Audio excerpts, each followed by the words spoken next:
Good morning. Happy New Year, Ted. Happy New Year, DJ Chacha. Sana nga Opo. happy. Opo, mabuhay, mabuhay po. Okay, go ahead, Cha. Oo, good morning po, Ninong Ronald. Happy New Year. Salamat po sa pagpayag sa panayam ngayong umaga. Dito nga po sa pinakabagong Pulse Asia Survey, nakita po natin yung pagbaba ng trust ratings ng Pangulong Marcos Jr. habang nananatili naman pong mataas itong ratings ng ating Vice Presidente. Kayo po mismo kasama ang nagsagawa nitong survey na ito. So gusto naming maintindihan ito pong naging resulta ng pinakabagong survey ng Pulse Asia. Paano po ba natin ipapaliwanag kung bakit naging ganito yung ratings ng Pangulong Marcos Jr. kumpara dun sa huling survey na ginawa po ng Pulse Asia? Uh, Significant po ba yung naging pagbaba ng ratings ng Pangulo? DJ Chacha, actually walang gaanong significant na pagbabago doon sa approval at trust rating ng Pangulo at ng Vice Presidente.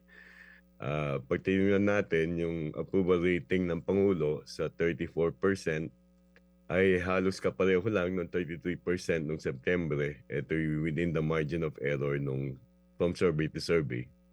Ganun rin yung Vice Presidente, yung 55 niya noong September ay naging 56.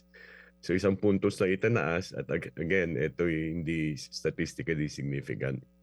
So masasabi natin halos nanatili lang no, yung level ng approval at ng pagtitiwala ng publiko sa Vice Presidente at sa Presidente kung ikukumpara doon sa uli naming survey noong September. So, ibig sabihin, halos pareho lang po ito. Pero yung naging factors kung bakit ganito yung naging ratings ng Pangulo at ng Vice President po natin, same pa rin po ba yung rason na ibinibigay nitong ating mga respondents?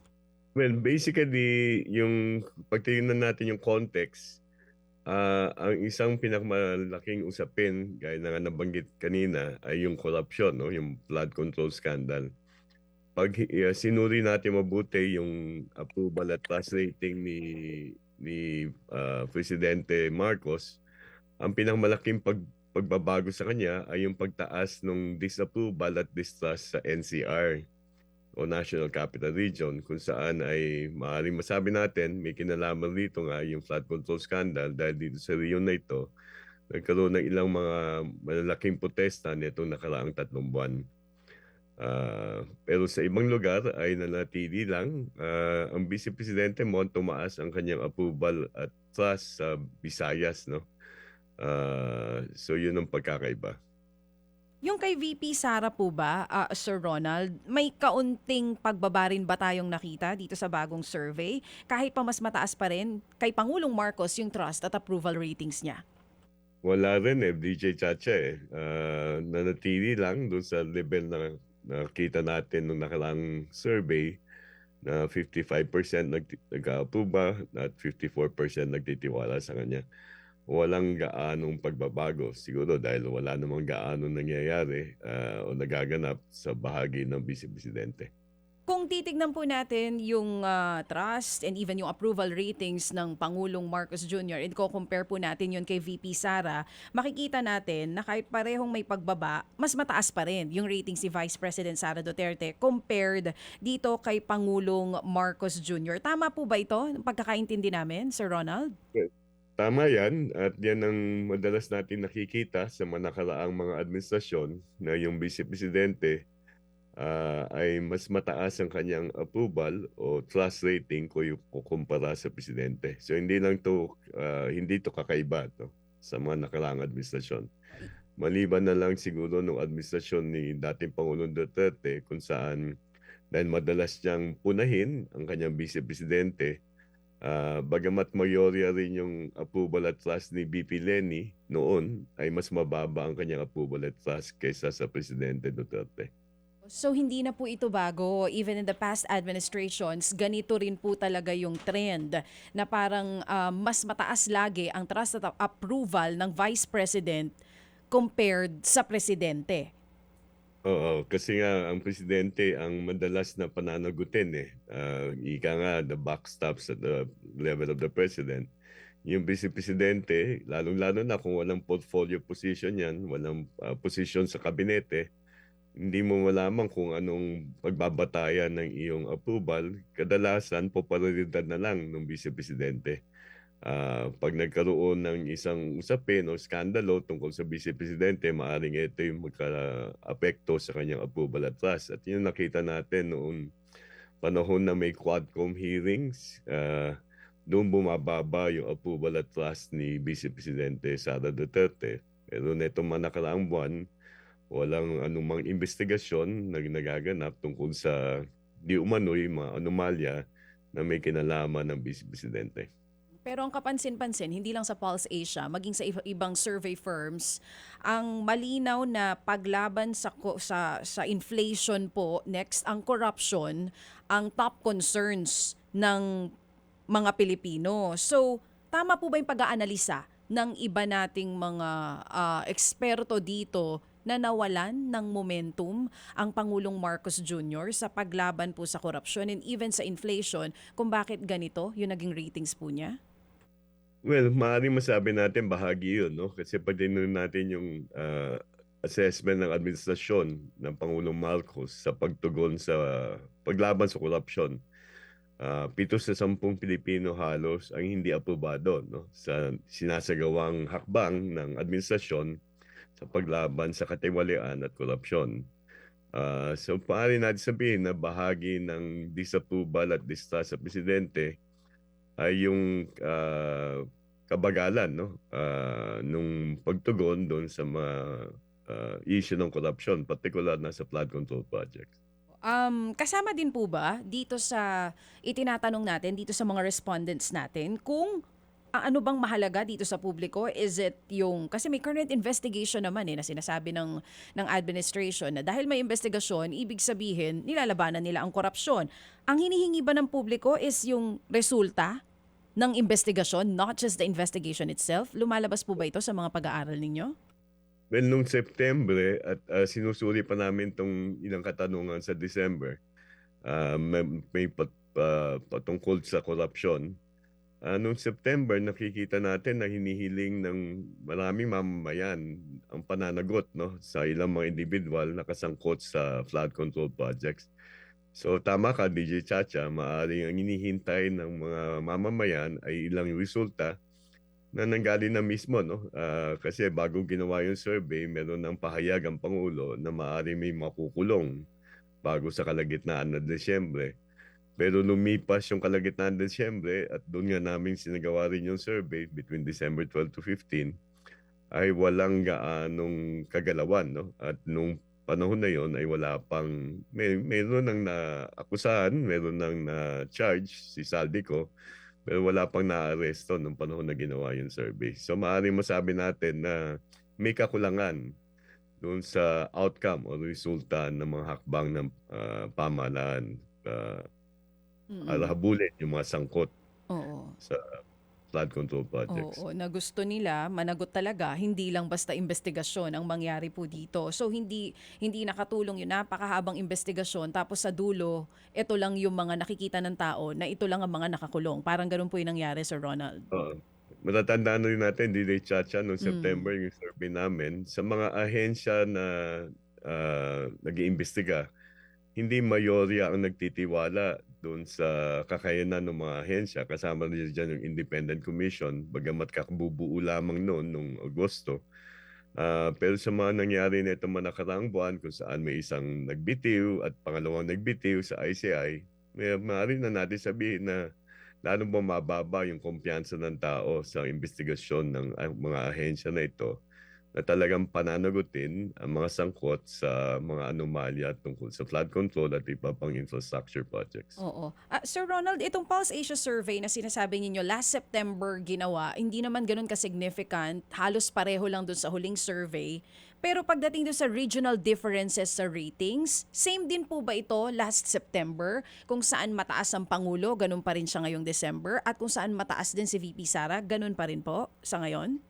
Well, kay BP Sara ganun pa rin. Sa Mindanao ay mataas pa rin siya. Pero yung kay Bongbong Marcos, makikita natin yung talagang mayorya na ang hindi aprobado at hindi nagtitiwala sa kanya sa National Capital Region. Kasi dati-dati ay hati, no? Mas marami ang aprobado sa NCR kumpara sa disapproving sa presidente noong September. Ngayong December ay mayorya na 53% ang disapproving sa Pangulo at halos mayorya, kalahati, 50% ang distrusting sa Pangulo sa NCR. So medyo masamang pangitain to, no, para sa presidente kasi ang National Capital Region ay meron kang mas malawak na access sa information. Bagamat maliit na bahagi lang to ng populasyon, sabihin na natin na 12% ng voting population, meron din tong malaki ang nagiging papel nito, no, sa pag-shape ng o pagsisignal sa iba't ibang lugar, lalo na sa Balance of Luzon, na mas malawak ang sakop at mas malaki ang populasyon. So doon natin to kailangang mas tignan, hindi mismo yung numbers na yung regional differences nila kay Sara Duterte, it's still the same, malakas pa rin po siya pagdating sa Visayas at Mindanao, whereas sa Pangulong Marcos Jr., yung dating nagtitiwala sa kanya dito sa NCR at sa iba pang mga lugar, nabawasan po lalo. Yes, tama ka dyan, DJ Chacha, no? Lalo na sa NCR. Yung Balance of Luzon may kagalawan, bagamat within the margin of error, 8 puntos ang binaba ng kanyang pagtitiwala sa Balance of Luzon. Pero dahil malawak yan, malaki ang populasyon dyan, pag yan ay bumitiw, no, sa pag-aaproba sa Pangulo o nag-iba na ang kanilang level ng pagtitiwala sa Pangulo, malaking magiging senyalis nito para sa pamahalaan. Kaya siguro dapat ang gagawin ng pamahalaan nitong susunod na quarter, nitong first quarter, ay talagang tugisin na yung mga sangkot sa corruption at resolbahin yung mga problema, no, na sinasabi ng mga mamamayan na mahalagang tugunan kaagad ang kanilang administrasyon. Oo, so ibig sabihin in the first quarter, especially this January, hanggat walang nakikita na mga malalaking pangalan sa kulungan, sa susunod na survey, most likely, either ganito yung ratings or mababawasan pa yung mga nagtitiwala sa Pangulo. Mas mababawasan Oo. pa. Kasama ng corruption, tama, Oo. kung wala mapapanagot, kasama niyan, kung hindi matutugunan yung mga problema tungkol sa kanilang kita o sahod, kanilang trabaho, at yung mataas na presyo ng mga bilihin. Pag pinagsama-sama mo yun at ang pagtataya ng mamamayan ay hindi natutugunan ng mga usapin na ito, ay maapektuhan talaga yung performance at trust rating ng Pangulo. Sir Ronald, pwede niyo po bang i-explain sa amin kung bakit ganito po yung tugon ng respondents natin with VP Sara Duterte kahit pa nagkaroon po siya ng issue with confidential funds, yung stable pa rin yung base ni VP Sara in Visayas and Mindanao. What's the explanation po dito? Well, yung Mindanao, basically, that's a bailiwick, no? So, yung Visayas, medyo nagsishift yan, eh. Sabi ko nga, DJ Sara DJ Chacha. DJ Sara, sorry. Sino si DJ Sara? Oo. Okay. Sige po, DJ opo, Chacha. oo. Nung nagkakaroon ng investigasyon sa House, nung Good Governance Committee, at kahit nung Quadcom, makikita natin nung inihingang pagpapaliwanag si Presidente Sara Duterte noon tungkol sa paggamit niya ng confidential funds, bumaba ang kanyang approval at trust rating nung panahon na yon. Nanumbalik lang sa mayorya yung kanyang approval and trust netong nakaraang Marso. At alam natin ang kadahilanan kung bakit bumalik sa mayorya yung maaaring dahil sa sympathy vote doon sa pag-aaresto sa kanyang tatay at pagpapadala sa The Hague.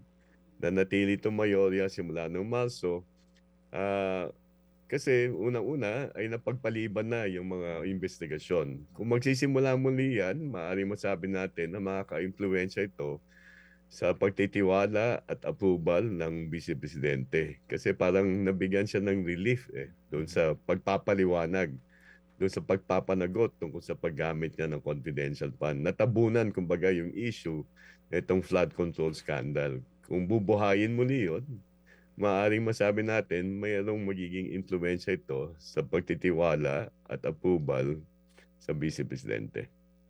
May danger ba doon, Professor, dito sa kung bubuhayin ang impeachment complaint laban sa kanya at magkakaroon na naman ng diskusyon tungkol kay VP Sara sa usapin po ng yung management ng narrative dito, may backfire possibility ho ba ito kung sakali na sa halip na bumaba siya, lalo pang tumaas kasi nga sa usapin po ng alam niyo na, yung pag-ipit sa kanya sa kadahilanan lamang ng politika? Well, tama ka diyan, Ted, 'no? Maaaring magkaroon ng negatibong epekto ito, 'no, doon sa mga nagtutulak ng impeachment. Pero depende na 'yan doon sa sabi mo, yung management ng naratibo, 'no? Mm. Yung pangangasiwa ng naratibo. Kasi kung tatandaan natin, nung mga unang impeachment na iniharap kay VP Sara, ito'y galing sa mga grupong masasabi nating organisado. Mm. Ang nangyari doon ay yung impeachment, kaya ito'y pinagpaliban ng Supreme Court, ay pinalitan ng isang impeachment case na parang hinubog batay doon sa 3 impeachment case na unang inihain Mm. sa Kongreso. Ngayon siguro yung naratibo niyan ay maaaring mas magiging maayos dahil medyo may proseso nang itinakda ang Supreme Court at Mhm. mukhang kinakailangan sundin to ng mga maghahain ng impeachment hangga't hindi binabago ng Supreme Court yung prosesong kanilang tinakda. Okay. Palagay ko natuto naman yung mga naghain ng impeachment huli Mhm. na ang pagbabatayan ng kanilang impeachment ay mga ebidensya na Mm. magpapatunay na may anomalya o dapat pagpapaliwanag ang Vice Presidente sa paggamit niya ng pondo, hindi lang yung confidential fund, kundi yung mga transaksyon mismo ng dating kagawaran na kanyang pinamumunuan, yung kagawaran ng edukasyon. Opo. Professor, yung pong inflation na pangunahing issue na gusto nga po ng ating mga kababayan na tugunan ng pamahalaan at ito ho ang malaki ding epekto sa kanyang approval ratings po ng Presidente. Ang narrative naman ng administrasyon, controlled. As a matter of fact nga po, mababa ang ating inflation rate, no? Pero dito po sa survey, bakit yung pa rin po ang kanilang sentimiento? Meron ho bang disconnect? Ano ho ang inyong pag-aaral dito? Sa akin, Ted, kasi ang pagtatranslate namin sa English na itong issue na ito ay controlling inflation. Pero sa wikang Filipino, ang issue na ito ay yung mataas na presyo ng bilihin. Pagkontrola sa mataas na presyo ng mga bilihin. Mm. Ang problema natin ay mataas pa rin yung presyo ng mga bilihin. Maaring hindi tumataas yung inflation pero nananatiling mataas ang presyo ng mga bilihin.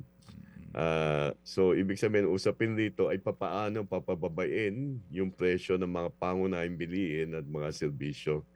Napakahirap niyan, no? Lalo-lalo na sa isang ekonomiya na hindi gaano lumalago, no? Sabi nga, maaaring hindi makamit ng ating bansa ang GDP growth rate na tinarget. At yung kita ng mga manggagawa, hindi naman nagbabago, no? Pagtingnan natin, hindi nga napasa yung bagong minimum wage law. So, yun ang punto de vista ng mamamayan. Kung ang presyo ng mga bilihin ay mataas, bagamat nag-ease yung inflation at nananatiling mataas ang presyo ng mga bilihin, ito pa rin yung kanilang pangunahing usapin. Opo.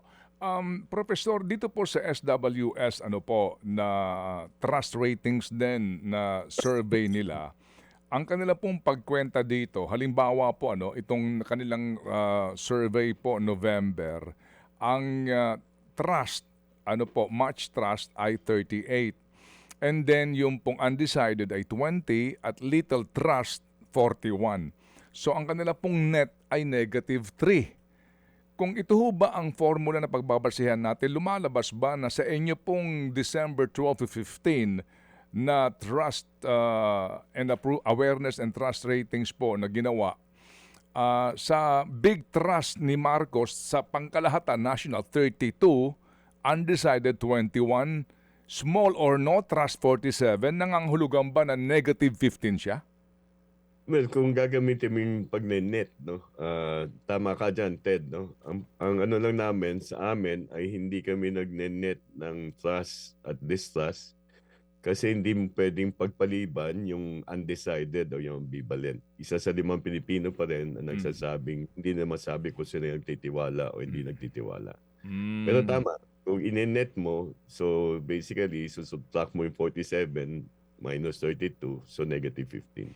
Okay, so in the same manner po, kung pagbabasehan natin po yung pong performance ratings, ganun din po, 34 approve, 18 undecided, disapproval, 48 ang laki. So negative 14 ang kanya pong performance ratings. Kung yun po ang sasabihin natin na formula. Kung inenet mo, yes. Opo, kung inenet natin. Habang si BP Sara sa performance plus 32 at sa trust ay plus 30. So, sir, bagamat kaninyo, no, hindi natin dapat ipagsawalang bahala yung undecided.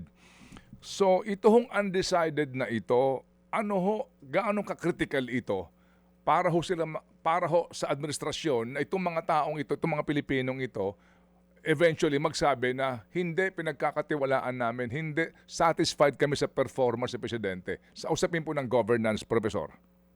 Yeah, yung undecided na yan, basically, yan yung mag-swing kung papaboran nila o hindi papaboran eh. At nakita natin to nung December, Ted eh. So kung kukumpara natin, for example, nung September, yung undecided sa NCR ay isa sa 3 na nanirahan sa National Capital Region.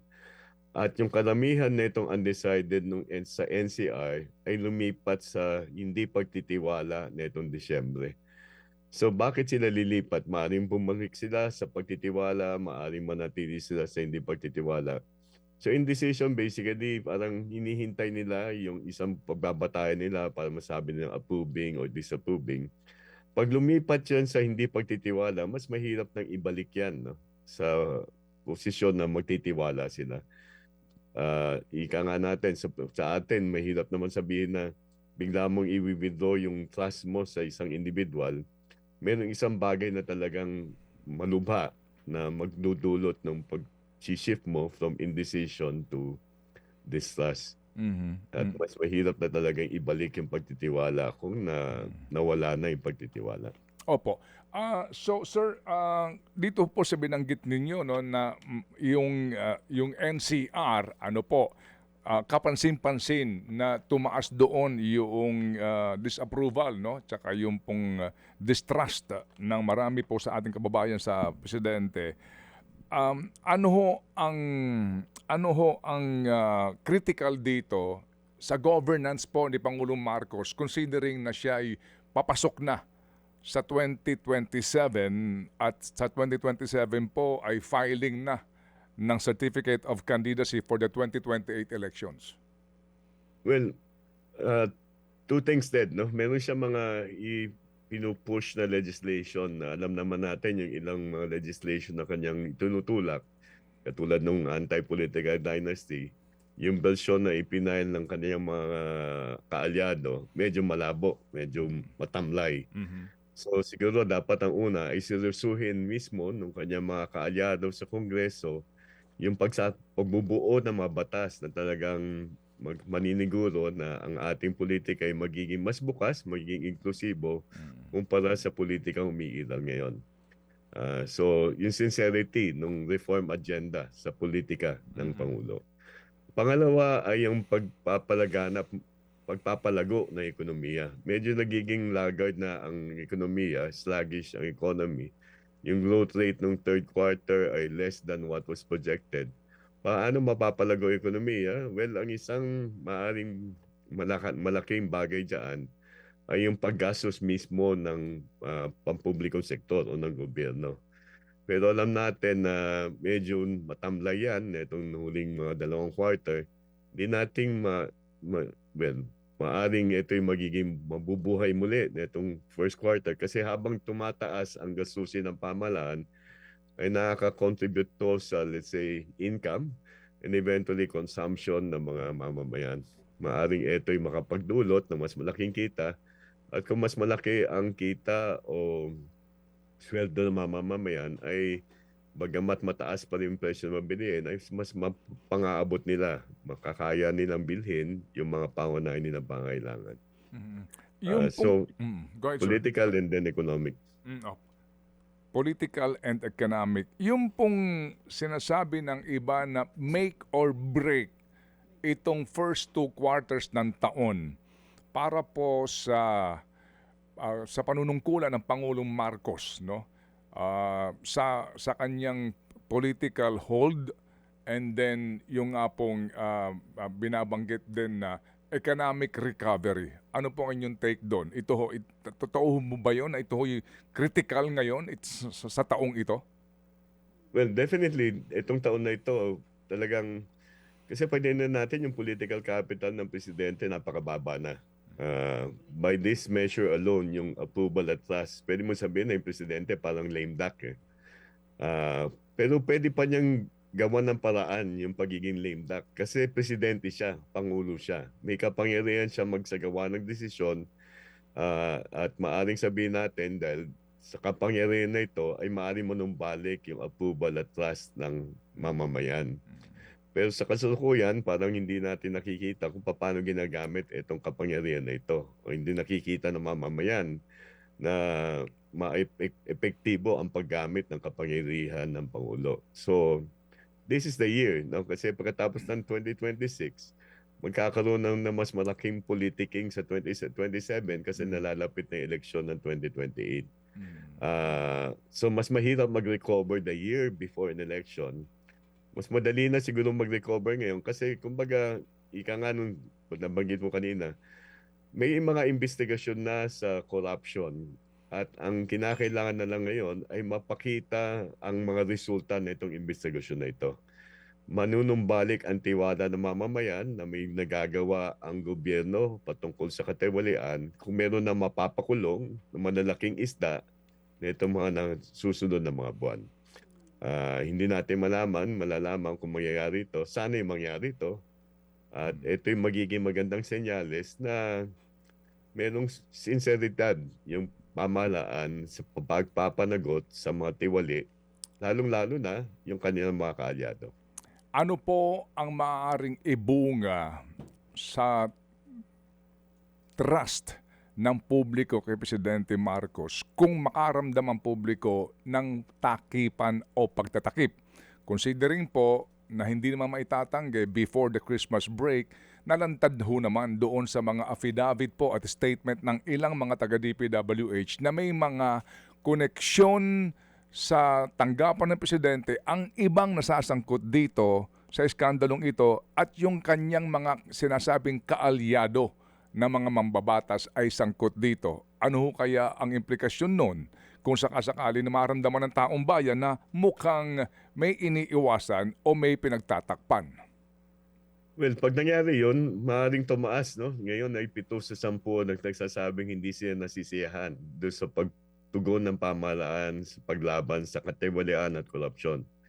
Maaaring itong 7 sa 10 na ito magiging 8. Kung mangyayari yan ay mas lalong bababa ang approval at trust rating ng Pangulo. Kaya sa akin ay dapat magpakita nga ng resulta eh. The result, especially kung ang magiging resulta na ito ay yung mga malalapit sa kanya, mga kaalyado sa kanya, ay talagang mapapanagot. Ang pagpapanagot lang naman nito yung pagbibigay lang, paghahain lang ng kaso sa korte. Hindi naman siguro makukulong kaagad yung mga yan. Pero yung paghahain ng kaso sa korte, sa mga kaalyado, yung pinakamalapit na kaalyado ng Pangulo, ay magiging patayan na para masabi na may concrete o resolute, matibay ng paninindigan ng pamahalaan na talagang siseryosuhin nila ang laban sa korupsyon. Okay. Opo. So kumbaga, para ho mas madiinan natin tong isyong ito, ano po, Professor, ano ho ba ang danger kapag ang isang Pangulo, ang kanya pong gobyerno ay nakatayo hindi sa matitibay na paa, kung hindi sa mga nagmimistulang paa na nagiging lampa ng dahil po sa usapin na ito? Ano ba ang danger doon? Well, ang pangunahing danger na yan, yung kredibilidad mismo ng pamahalaan sa mga namumuhunan, medyo bumababa. Yung uncertainty na dulot ng political noise ay magpapababa ng investment, no? Pamumuhunan sa ating ekonomiya. Pag bumababa ang pamumuhunan, ibig sabihin hindi lalago lalo ang ekonomiya. Meron na tayong karanasan, Ted, no? Medyo may katandaan na rin naman tayo eh. Alam natin na nung administrasyon ng dating Presidente Glory Macapagal-Arroyo, halos pareho yung kanyang approval at trust, no? Nung simula nung kalagitnaan, no? Bago pa kalagitnaan ng kanyang tungkulin hanggang 2010. Ibig sabihin magsusurvive yung administrasyon. Pero ang nangyayari dito, ang problema ay yung epekto nito sa ating ekonomiya at ang epekto ng pagbaba o hindi pagsuloy ng ekonomiya sa mga mamamayan. So hindi naapektuhan yung mga nakaluklok hanggat ma-impeach sila. Maaaring manatili sila sa kanilang posisyon, pero ang medyo napapasama rito ay yung pangkaraniwang mamamayan. Opo. Sige po. So salamat na marami, Professor, at kami po'y mas nakaunawa dito po sa inyo pong ginawang pag-aaral na ito at ang kanya pong epekto sa pangkalahatan, hindi po lamang sa governance, panguluhan, kundi po sa ating lahat. Muli po, salamat sa inyong panahon, Professor. Mabuhay Maraming po. salamat, Opo. Ted. Mapagpalayang bagong taon. Opo, salamat na marami. Mga kapatid, brothers and sisters, saan ka pa? Dito na tayo sa totoo. Dito na tayo sa True FM. Mga kapatid, mag-subscribe and follow po kayo sa social media accounts ng True Network PH. Yan po kami. Hanapin nyo lang True Network PH, Facebook, Instagram, YouTube, TikTok, and podcast. Mapa-Apple or Spotify man yan, mahahanap nyo kami. Lahat ng mga napapanood at napapakinggan nyo po sa programa, nasa social media accounts namin yan. So, paano mga kapatid? See you sa social media! Dito tayo